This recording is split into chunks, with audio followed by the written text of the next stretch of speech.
오늘 미국 주식시장 3대 지수가 혼조세입니다.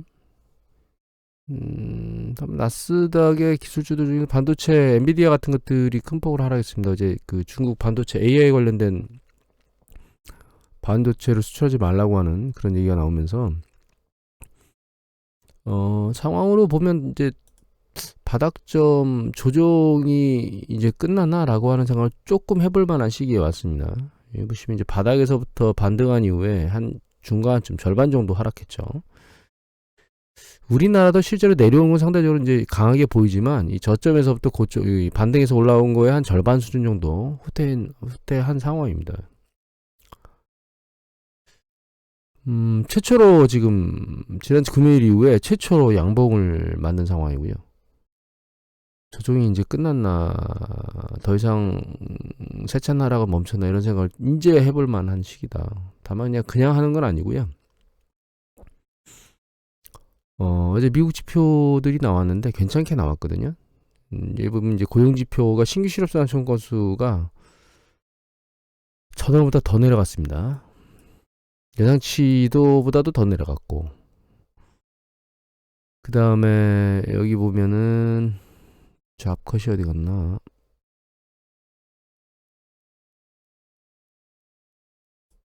여기 있네요. 잡컷이라고. 이게 이제 대량 해고라고 생각하시면 되거든요. 그런데 이제 이게 전년 동기 대비도 감소했고, 실제 숫자로도 전월 대비 감소 상황입니다. 그래서 고용 시장이 물론 뭐 혼합돼서 나오는 성향이 좀 있긴 하지만 그래도 지금은 아직까지는 탄탄하게 움직이고 있다. 이렇게 보시면 될 것 같고요.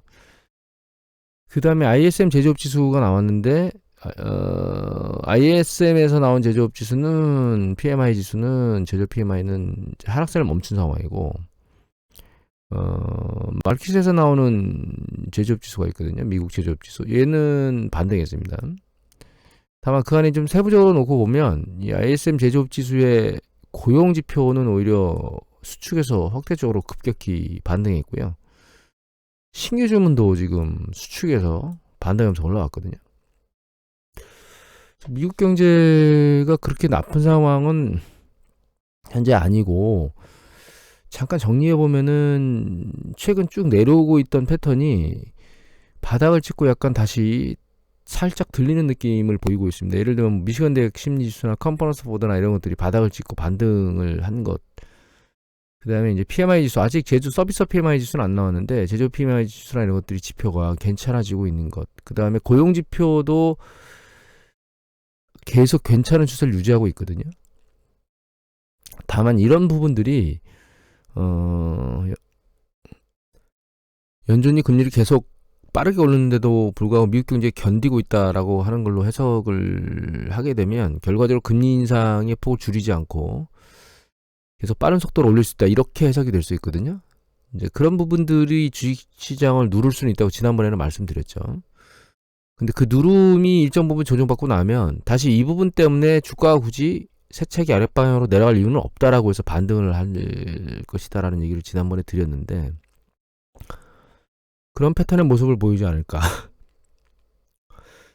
그런 생각 때문에 이제 일정 부분 내려온 것이 더 이상 추가 하락보다는 눈치 보기 형태로 패턴이 바뀌지 않을까, 그렇게 생각을 하고 있습니다.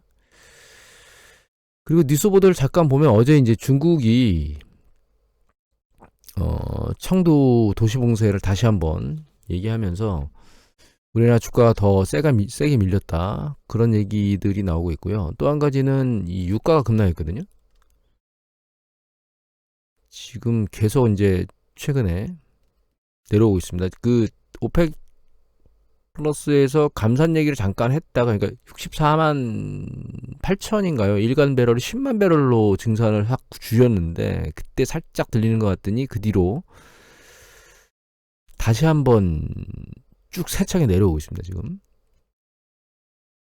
경기 수축에 베팅을 원자재가 하고 있는 게 아닌가라는 생각을 안 해야 할 수가 지금 없습니다. 여기 보시면 물론 이 올해 들어서죠, 이게 2022년 이후 트렌드를 보면 이 그 캔들 차트가 금값이고요. 그 다음에 노란 게 굴입니다. 그 다음에 검은색이 이게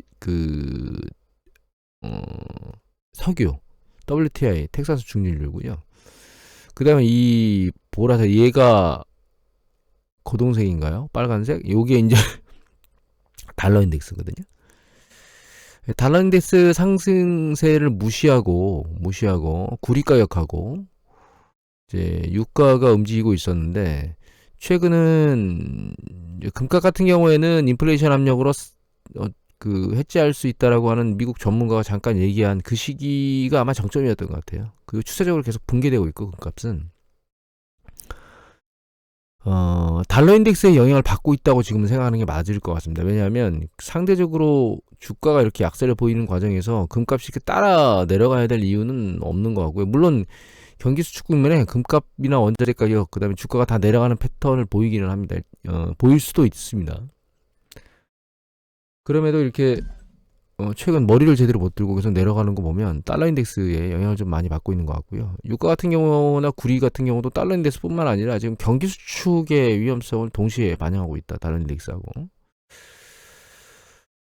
그래서 원자재 시장은 결과적으로는 경기 수축에 베팅을 하고 있는 거고, 주가는 역시 마찬가지로 경기 수축 쪽에 베팅이 되고 있는데, 이제 세차게 조정받고 세차게 추가적으로 내려가야 될 이유를 아직까지는 이제 찾지는 못하고 있다, 이렇게 생각을 하고 있습니다. 그래서 계속 제가 트리거 이런 얘기들을 하고 있는데, 아직까지는 트리거가 터질 만한 일이 없고, 다만 이 보시면 추세적으로 딱 눈으로 봐도 이 머리가 걸리고 있죠. 머리가. 하단이 떨어지는 강도는 깊어지고 있어서 추세적으로는 지금 머리를 찍고 이렇게 내려가고 있다. 그래서 얘가 반등을 한다 하더라도 반등 강도는 약할 겁니다. 얘가 다음번 반등 시에 얘를 뚫을 수 있을까라고 하는 의문점 좀 뚫고 있고요. 생각하고 있고요. 얘를 뚫고 2위 4600선을 보러는 못 가지 않을까 이런 생각을 현재는 하고 있습니다. 미국 경제 지표 쭉 나온 걸 대충 보면 여기 ISM 제조업 지수 내려오다 멈췄고, 글로벌 US PMI 제조업 지수도 보면 요거는 제가 읽지를 않았는데 전달보다 0.7 정도 내렸네요. 살짝. 아직 51.5로 상단에 있긴 한데 추세적으로는 얘가 반등을 했다고 하지만, 그리고 내려가진 않았다고 생각하지만 추세적으로는 얘가 다시 위로 들고 올라가겠느냐, 일시적으로 살짝 올라갈 수는 있지만 얘가 추세적으로 계속 밀고 올라가지는 못할 거라고 생각하고 있습니다. 특히 지금 에너지 문제를 푸틴이 좀 일찍 칼을 뽑아든 것 같다는 생각을 하고 있거든요. 프랑스, 네덜란드, 폴란드, 독일 이런데 천연가스 공급을 지금 확 줄인 상황이거나 중단한 상황이기 때문에 에너지를 가지고 화작질을 하는 액션을 좀 일찍 푸틴이 시작한 것 같아요.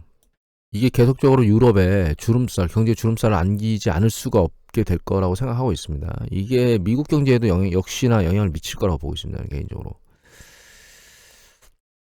그리고 신규 실업자 청건수가 계속 내려오고 있고, 요거는 미국의 주택가격지 케이스 실러의 전년 동기 대비 증감률이거든요. 이거는 증가세가 확 떨어졌죠, 계속. 그래서 미국이 이제 정점을 치고 주택가격이 하락하는, 지수가 하락하는 게 보일 거고요. 최근 한 2-3주는 너무 먼 것 같고, 한 2주 정도 전쯤에 미국의 일부 지역은 이미 가격이 하락하는 걸 본 적이 있습니다. 뉴스 보도를.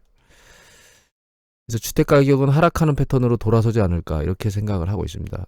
여기 보면 이제 고용지표 지난번에 보여드렸던 JOLT 보면 이게 이제 정점 부분에서 약간씩 여러 가지가, 이제 예를 들면 일자리 창출이라든가 혹은 고용이라든가 혹은 이제 자발적인 그만두는 거라든가, 이 밑에 보면 이제 대규모 실업, 레이오프 이런 것들을 보면 이제 정점 원저리에서 만들어지는 그런 패턴을 약간씩 다들 보이고 있기 때문에 고용 부분은 혼재에 대해서 나오고 있지만 아직 꺾이진 않았다라고 봐야 되거든요. 그래서 이제 미국 지표도 시간이 지나면 지날수록 고용 부분도 탄력을 잃고 수축 국면의 움직임으로 이렇게 싹 정점을 찍고 움직이는 그런 패턴으로 움직일 거라 보고 있습니다, 지금. 그래서 이제 시간이 지나면 지날수록 경제 지표가 긍정적이기보다는 주식시장이 부정적인 방향으로 움직일 가능성이 높고, 그래서 시간이 지나면 지날수록 주식시장에는 좀 불리한 방향으로 움직이게 될 거다, 이렇게 생각하고 있습니다.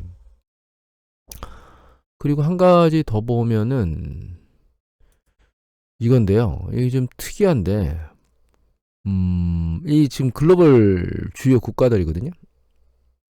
지수, 국가지수입니다. 주가지수.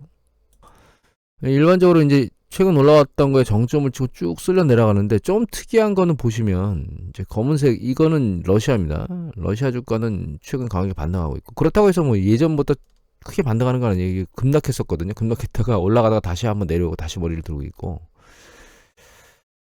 얘가 인도입니다. 이게 인도는 하락세가 상대적으로 이 올라온 추세에 비해서 하락세가 상대적으로 잘 버티고 있어요. 인도입니다. 인도는 러시아로부터 대규모로 석유도 수입하고 있고 자국을 위해서 열심히 애를 써대고 있거든요. 코드에 들어가 있지만 코드하고는 상관없이 자국에 이게 최대한 포커스를 맞춰서 액션을 지금 하고 있는데 그게 이 주식시장에 그대로 반영되고 있는 게 아닌가 그런 생각을 하게 되고요. 또 하나는 여기 보시면 보라색 있죠. 이게 요겁니다. 요거 이게 베트남 지수입니다. 베트남도 최근에 올라와서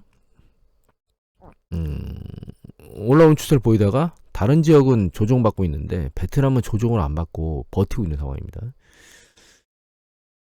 이게 특이하다고 말씀드리는 거는 선진국 지수가 쓸려 내려가는데 이머징 섹터에 있는 애들이 버티고 있다는 것 때문에 약간 특이하다고 말씀드린 거예요. 지금 우리나라 지수가 외국인들이 우리나라를 왜 사지?